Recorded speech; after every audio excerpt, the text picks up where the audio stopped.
demand to include Kurunali, Mundri, Nagpuri and Ho language of Jharkhand in the 8th schedule of the Indian Constitution. Shri Pradeep Kumar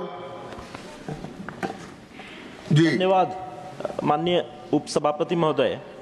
Jharkhand राज्य की कुड़माली, मुंडारी, नागपुरी, खोरठा और हो भाषाओं को संविधान की 8वीं अनुसूची में शामिल करने की मांग लेकर के मैं खड़ा हुआ हूं। माननीय उपसभापति महोदय, 22 फरवरी 2022 को आदरणीय प्रधानमंत्री जी ने मन की बात में कहा था कि जैसे हमारे जीवन को हमारी माँ गढ़ती है, वैसे ही मातृभाषा भी हमारे जीवन को गढ़ती है। आज़ादी के 75 साल बाद भी कुछ लोग ऐसे मानसिक द्वंद्व में जी रहे हैं जिसके कारण उन्हें अपनी भाषा, अपने पहनावे, अपने खान पान को लेकर एक संकोच होता है, जबकि विश्व में कहीं और ऐसा नहीं है। हमारी मातृभाषा है, हमें उसे गर्व के साथ बोलना चाहिए। माननीय उपसभापति महोदय, मैं आपके माध्यम से सरकार का ध्यान झारखंड राज्य की समृद्ध भाषाई एवं सांस्कृतिक धरोहर की ओर आकर्षित करना चाहता हूं। झारखंड में कुड़माली, खोरठा, मुंडारी, नागपुरी और हो जैसी महत्वपूर्ण भाषाएं बोली जाती हैं, जो न केवल लाखों लोगों की मातृभाषा है, बल्कि उनकी सांस्कृतिक, सामाजिक और ऐतिहासिक पहचान भी है। भगवान बिरसा मुंडा के आंदोलन उलगुलान की भाषा भी मुंडारी थी, जिसकी अपनी समृद्ध ऐतिहासिक पृष्ठभूमि रही है।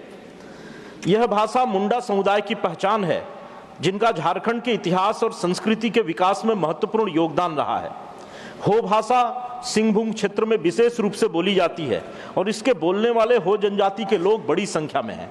इसी तरह कुड़माली भाषा का संबंध बंगाल एवं झारखंड के राढ़ सिविलाइजेशन से है। कुड़माली भाषा झारखंड, पश्चिम बंगाल और उड़ीसा के कुड़मी समुदाय द्वारा बोली जाती है। इसका साहित्यिक और सांस्कृतिक महत्व भी अत्यधिक है।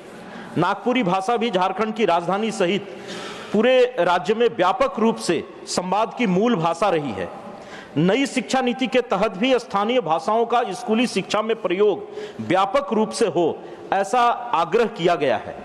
इन भाषाओं को संविधान की 8वीं अनुसूची में शामिल न किए जाने से इनका उस स्तर पर प्रयोग नहीं हो पाता है जितना होना चाहिए। इन भाषाओं के संरक्षण, संवर्धन और शिक्षण में कई बाधाएं उत्पन्न होती हैं। कुड़माली, मुंडारी, खोरठा और हो भाषाओं को संविधान की 8वीं अनुसूची में शामिल किया जाए। इन भाषाओं के संरक्षण, संवर्धन, विकास एवं अध्ययन हेतु केंद्र एवं राज्य सरकार द्वारा विशेष योजना और अनुदान प्रदान किए जाएं, जिनका इसका विकास हो सके। अतः मैं आपके माध्यम से सरकार से आग्रह करता हूं कि इन भाषाओं को संविधान की 8वीं अनुसूची में शामिल किया जाए। धन्यवाद प्रदीप जी।